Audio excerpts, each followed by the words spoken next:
National Security Advisor, has had a distinguished career in diplomacy and international affairs.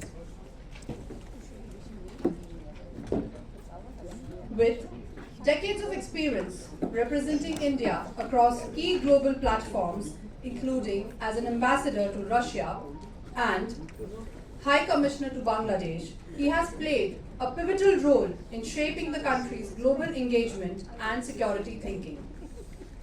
His tenure as Deputy NSA was marked by a clear vision, steady leadership during complex geopolitical challenges, and a deep commitment to strengthening India's comprehensive national preparedness. We are honored now to welcome Mr. Pankaj Saran to deliver a special address that promises to offer invaluable perspectives on India's national security architecture, foreign policy direction, and the evolving global order.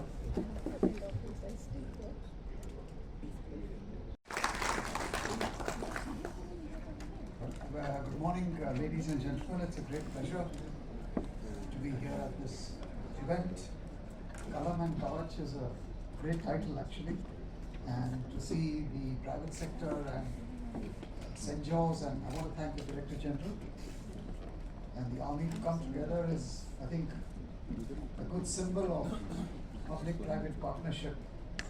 I am not a defense expert, but I've handled and I've seen some of these issues over my career. So I will just share some of my impressions and takeaways of the issues that seem to be involved when we talk about defense reform and its linkage with the growth of India as an economy and as a nation. So firstly, I think it's very good that the Defense Ministry has declared this year as a year of reform.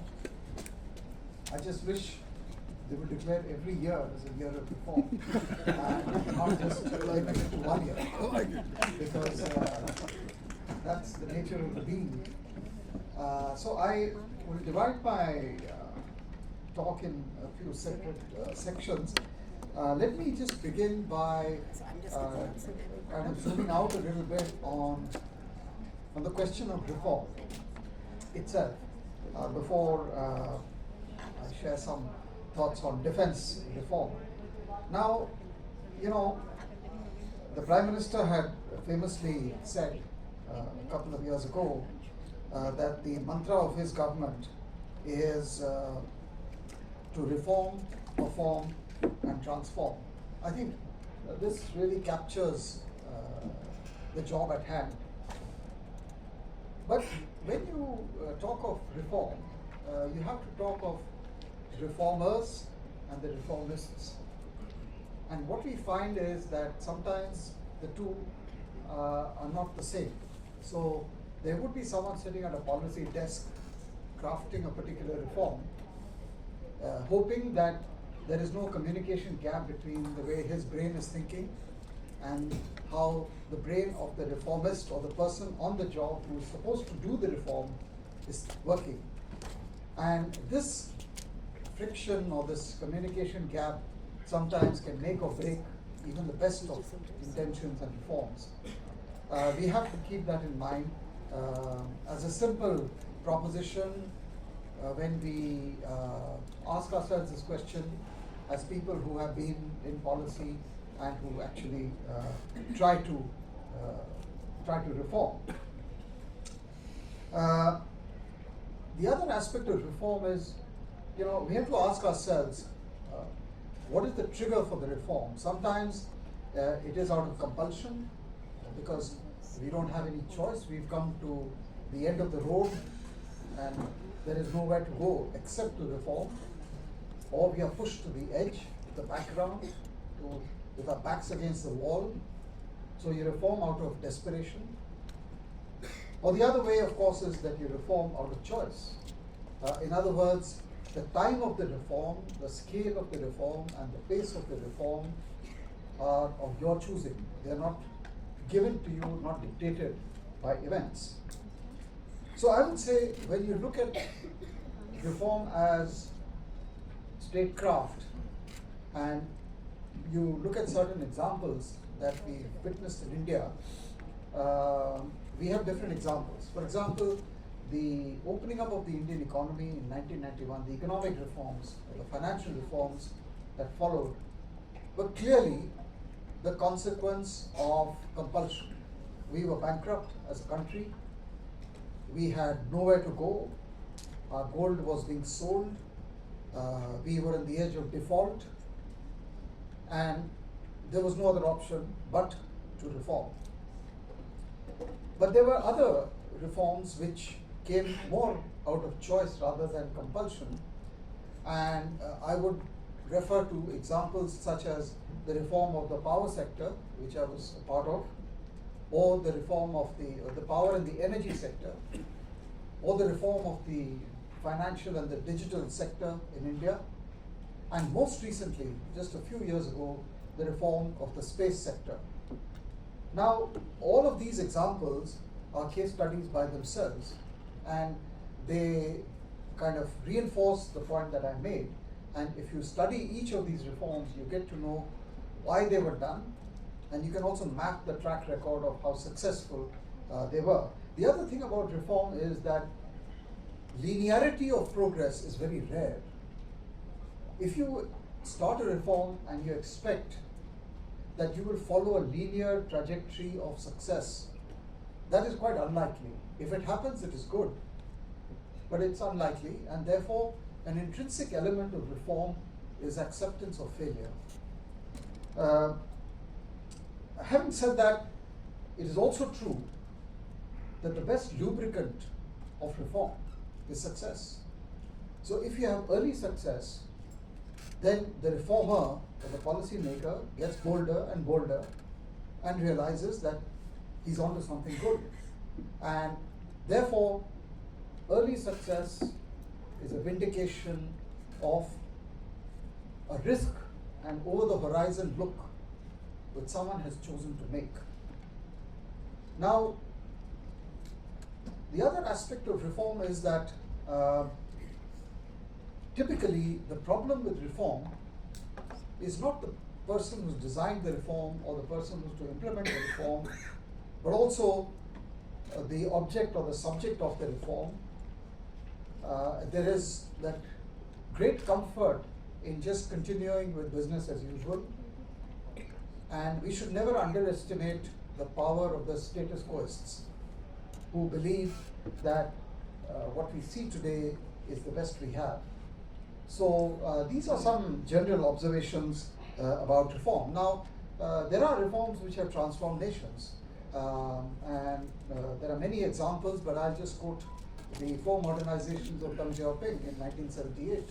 So after the Cultural Revolution and virtual collapse of the Chinese state and the party, he rose from within the ranks, and of all the thousands of priorities before that nation of, at that time, almost 1 billion people, he simply chose 4.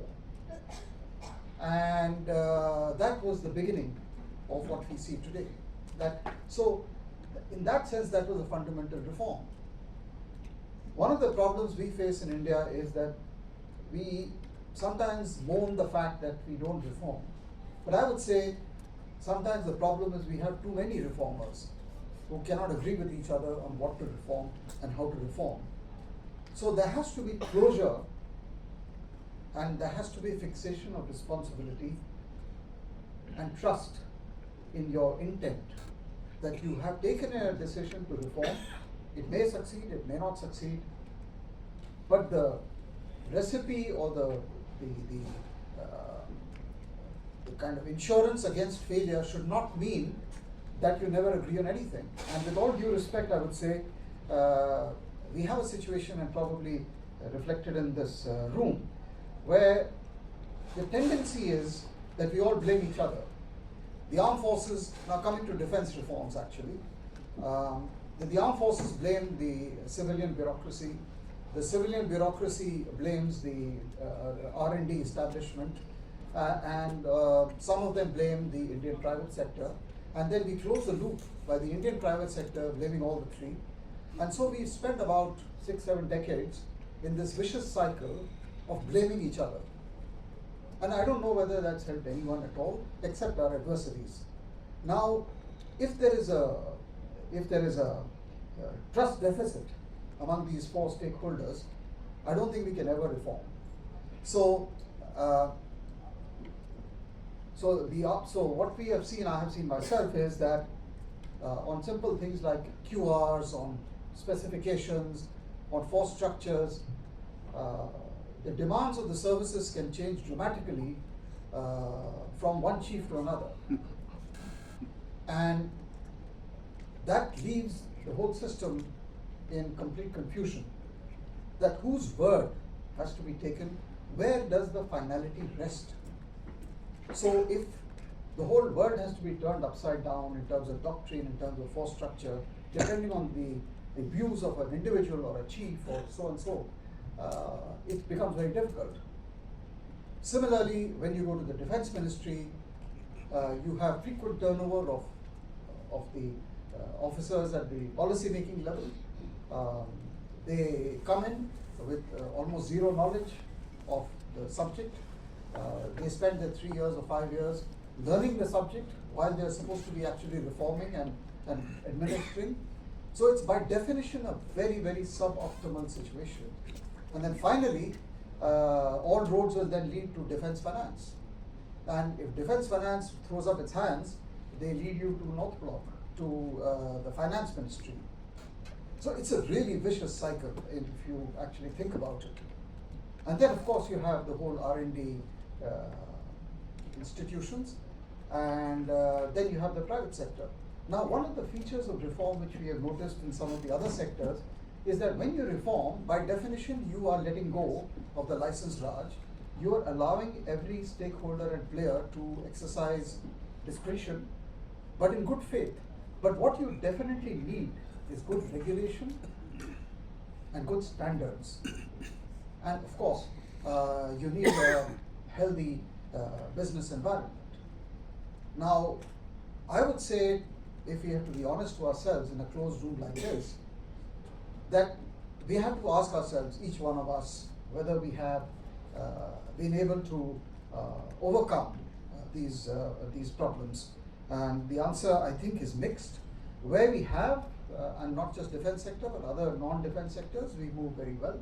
Where we haven't, we've just got stuck.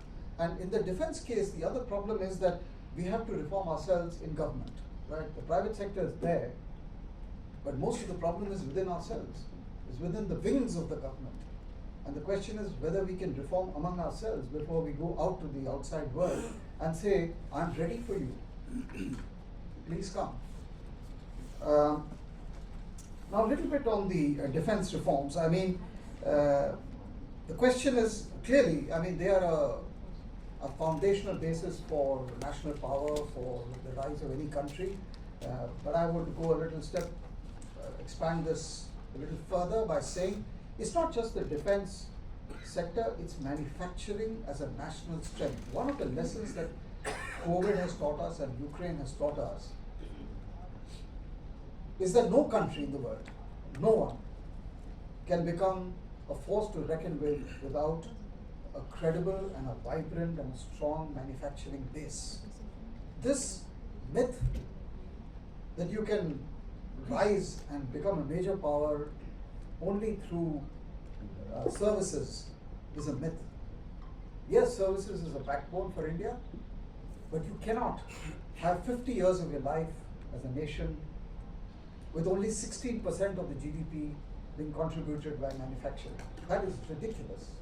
And it speaks of volumes about our collective record as a nation. So I think we have to ask ourselves, therefore, whether defense manufacturing and defense reform, where does it stand in this whole hierarchy? Can it lead? Can it play the role of a leader? Can it reinforce the rest of the national reforms? Or is it dragging the rest of the reforms in the economy? So you have to ask yourself whether I'm ahead, on par, or below par when it comes to the rest of the economy. The history and the track record of defense reforms actually, paradoxically, is both, has not been that bad, but it depends where you're standing to answer that question. I am easily open to hearing very, very different views if we have to do an audit of the record. But I will just let me begin with the negatives. It's unfortunate that the Cargill Committee report of 1999 and the K. Subramaniam report after that, it's been more than 25 years. Most of it is implemented, but many were not implemented, and it has taken more than 20 years to implement. And when we look back, we will ask ourselves, why did it take us 20 years? For example, the higher defense management, the establishment of the post of the CDS, or having a national maritime security coordinator in the NSCS where I was. Why did it take us more than 20 years to establish these? So we knew it was in the report, but this question has to be asked. We have seen some other reforms which have actually taken place in the last few years, which to my mind provide the solution to the problems we face. For example, the corporatization of the Ordnance Factory Board. I mean, this has been a project underway for 4 or 5 decades. People tried, failed. Finally, a few years ago, it was done. And now that it has been done, and it's been a few years, and it's working, so that means we can do more of it. Or, for example, the pension system was reformed as far as the defense forces are concerned, long delayed. The Agniveer scheme, now people still are critical of it, but it was a reform. Now the question is, having made the decision, do we stick with it, or do we continue to debate it endlessly till forever? But the question about a reform like this is, no one is saying this is perfect, but everyone is saying, yes, this is a reform, but you should have the ability to self-correct and to tweak and to improve. And that really is the essence of reform. There have been other stories of good reform, important, necessary, such as the FDI in defense. And of course now we are looking eagerly at what happens to, let us say, the DRDO and the HAL.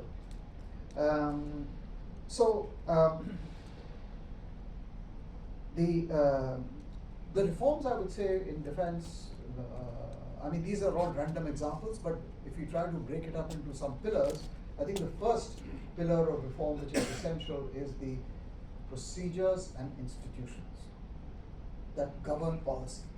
And that includes everything from acquisition to management to theaterization and to jointness, tri-services, it's all of that. The second, I would say, is doctrinal. Doctrinal is very, very important. That whole thing relates to how we see current threats, how we see threats of the future, how do we adapt our doctrines, are we stuck with what we had 30, 40 years ago, are we capable to kind of evolve and to innovate. The third, of course, is the easiest in some ways, which is the material, which is the manufacturing, the acquisition, the war fighting, hard power capabilities. It's easy to buy. I mean, it's easy maybe to produce, but the most difficult in my experience is how you think about the issues that I have mentioned. So the reform of the mind, the thought process, the leadership, and the attitude. Reforming these is far more difficult than reforming the relatively easier things. They're all difficult, but if I have to make a hierarchy, then this is how I would position them. Now, having said that, the good part of the story is that the record of the last few years, at least last 10 years, I think, has been pretty good actually, even by standards of the worst skeptics. And I was looking at this really nice summary brought out by the PIB on 24th March on Make in India Powers Defense Growth. And they've given all the statistics which are very, very impressive. And these are huge changes, something which we would have always dreamt of. So I just hope that when it comes to production, when it comes to export, when it comes to FDI, when it comes to um, everything else related to defense production, indigenization, all these are essential, really critical. And the reason why they are critical is that if you anecdotally do a survey of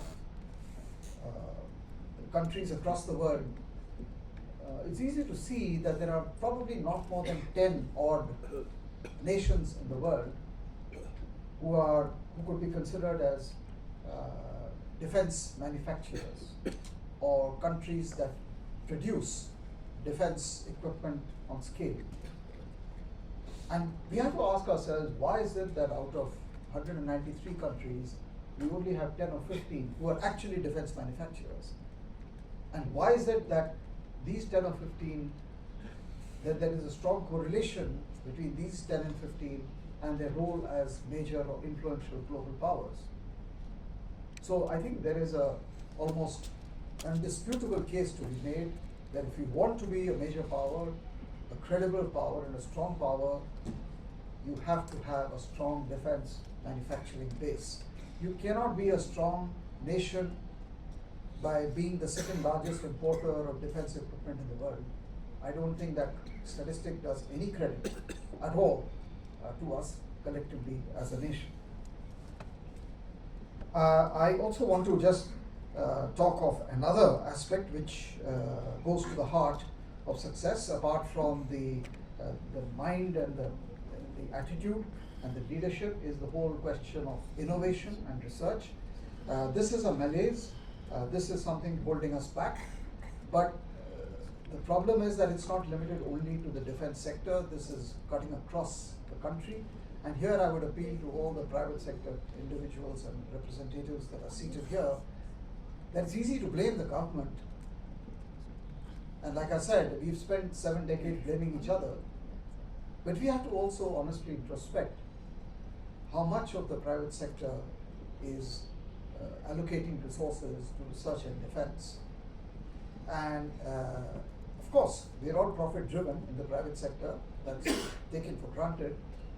But there is a societal obligation. I mean, if, we like to compare ourselves all the time with China and America and all, but it doesn't work that way. I mean, we have to, you have to have some losses, you have to put some money to be able to be a genuine and a credible competitor. It's not enough to just, write papers or kind of talk about these things.